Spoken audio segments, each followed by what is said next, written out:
আজকে আমি দেখছিলাম যে টেস্ট ক্রিকেটের 25 বছর হওয়ার পরে যারা বাংলাদেশের ক্রিকেট নিয়ে ভাবেন, কথা বলেন, লিখেন, তারা আসলে কি বলছেন, কি লিখছেন। তো অনেকগুলো হতাশার গল্প সেখানে আমি দেখলাম, যে অনেকে যারা ক্রিকেট নিয়ে বিশ্লেষণ করেন, ভাবেন, কথা বলেন, হতাশার গল্প দেখলাম। তবে স্ট্যাটিস্টিক্স ঘাটতে গিয়ে আরেকটা জিনিস খেয়াল করলাম, শুধু হতাশা না, আমাদের আশার বাণীও আছে। আমরা যদি আমাদের তো 25 বছর হলো টেস্ট ক্রিকেটে, আমরা যদি যাদের 100 বছর হয়েছে, 60 বছর হয়েছে, তাদের সাথে তুলনা করি, তাহলে মনে হবে যে স্ট্যাটিস্টিক্স ওয়াইজ আমরা অনেক পিছনে। কিন্তু আমরা যদি দেখি যে যারা এই টেস্ট মর্যাদা পেয়েছে, তাদের প্রথম 25 বছরের পারফরমেন্স কেমন ছিল, সেই স্ট্যাটিস্টিক্সে কিন্তু বাংলাদেশ পৃথিবীতে চতুর্থ।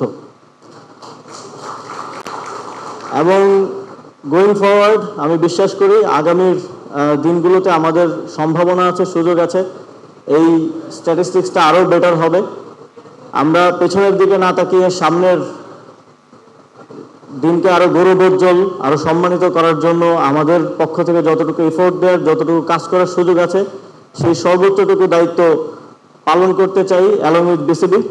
এবং বিসিবির সাথে আমাদের যেই একটা সুন্দর কোঅর্ডিনেশনের মাধ্যমে এখন কাজ চলমান আছে, আমি আস্থা রাখতে চাই ভবিষ্যতেও যে কোনো সময় এই সমন্বয়টা বজায় থাকবে। কারণ মন্ত্রণালয়ে, তারপর ক্রিকেটীয় সংস্থা হিসেবে বিসিবি, এবং যে কোনো স্পোর্টসের ক্ষেত্রে সেই স্পোর্টসের দায়িত্বশীল ফেডারেশনের সাথে মন্ত্রণালয়ের কোঅর্ডিনেশন না হলে খেলার কী অবস্থা হয় সেটা আমরা দেখেছি। বিগত সময়ে আমরা দেখেছি যে বাফুফের কি পরিস্থিতি ছিল, কিন্তু এখন একটা ভালো কোঅর্ডিনেশনের ফলে আমরা ভালো করছি ফুটবলে, এবং ক্রিকেটেও আমরা আরও ভালো করব ভবিষ্যতে। এবং বাংলাদেশের সম্পূর্ণ স্পোর্টসের একটা নতুন করে রিব্র্যান্ডিং প্রয়োজন, সেজন্য আমাদের সকলকে একসাথে কাজ করতে হবে। আমি দায়িত্ব পাওয়ার পর থেকেই আমাদের সবচেয়ে বড় যে চ্যালেঞ্জ, যে আমাদের সকল স্পোর্টস শুধু ঢাকা কেন্দ্রিক, কিন্তু আমাদের খেলোয়াড়রা আসে একদম প্রান্তিক অঞ্চল থেকে। এই যে চ্যানেলটা, এটা আরও সুন্দর করার জন্য আমাদের প্রয়োজন বিকেন্দ্রীকরণ। তবে যখন প্রথম ক্রিকেট বোর্ডের পরিবর্তনটা হয় অন্তর্বর্তীকালীন সরকার দায়িত্ব গ্রহণ করার পর, তখন আমি দুটো জিনিস চেয়েছিলাম, এর মধ্যে একটা ছিল বিকেন্দ্রীকরণ। তবে আজকে সেটা ক্রিকেট বোর্ডের অন্যতম গুরুত্বপূর্ণ এজেন্ডাভুক্ত হওয়ার কারণে, এবং যখন আমি দেখলাম যে ক্রিকেট বোর্ডের নবনির্বাচিত প্রেসিডেন্ট তিনি বিভিন্ন অঞ্চলে, বিভিন্ন জোনে গিয়ে গিয়ে বিকেন্দ্রীকরণকে প্রমোট করছেন, এবং ক্রিকেট বোর্ড আজকে যে ঘোষণাটা দিল 4টা জোন করে সেখানে মিনি বিসিবি স্থাপন করা, আমার মনে হচ্ছে যে বিকেন্দ্রীকরণের যেই উদ্যোগ বা যেই কথা আমরা বলছি সেটা বাস্তবে রূপান্তরিত হচ্ছে। এবং এর মাধ্যমে আমরা একদম পাড়াগাঁয়ের কিংবা অলিতে গলিতে ক্রিকেট খেলা কোনো একজন বাচ্চাকেও আসলে ভবিষ্যতের স্বপ্ন দেখাতে পারবো।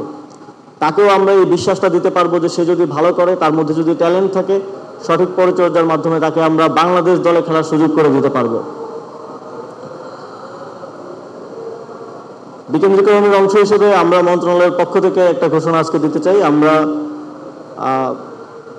ইনফ্রাস্ট্রাকচারাল ডেভেলপমেন্টের জায়গা থেকে আমাদের, আপনারা জানেন স্কুল ক্রিকেট, অনেকগুলো স্কুল ক্রিকেটে ভালো করে, আমরা সেই জায়গা থেকে একটা অ্যাসেসমেন্ট করে বিসিবির সহায়তা নিয়ে 100টা স্কুলের মাঠে আমরা সিনথেটিক পিচ স্থাপন করে দেব। আমরা শুধু আমাদের ইনফ্রাস্ট্রাকচারের মধ্যে সীমাবদ্ধ থাকতে চাই না, আমরা চাই যারা স্কুলে ক্রিকেট খেলে, রেগুলার খেলে, তারাও যাতে একটা ভালো ইনফ্রাস্ট্রাকচার পায়, তারাও যাতে একটা ভালো পরিচর্যা পায়, সেটা আমরা নিশ্চিত করতে চাই। সর্বোপরি আমরা মনে করি যে একটা ভালো ক্রিকেটিং ইকোসিস্টেম তৈরির মাধ্যমে আমাদের আগামীর ভবিষ্যৎ শুধুমাত্র সম্ভাবনার, এবং সেই সম্ভাবনার দ্বার উন্মোচিত হওয়া সম্ভব আমাদের সকলের আপ্রাণ প্রচেষ্টা এবং পরিশ্রমের মধ্য দিয়ে। আপনারা সেই পরিশ্রমটা করছেন, এবং এক্ষেত্রে সকল অংশীজনদের সর্বাত্মক সহযোগিতা এবং সমর্থন প্রত্যাশা করে আমার বক্তব্য শেষ করছি। আসসালামু আলাইকুম।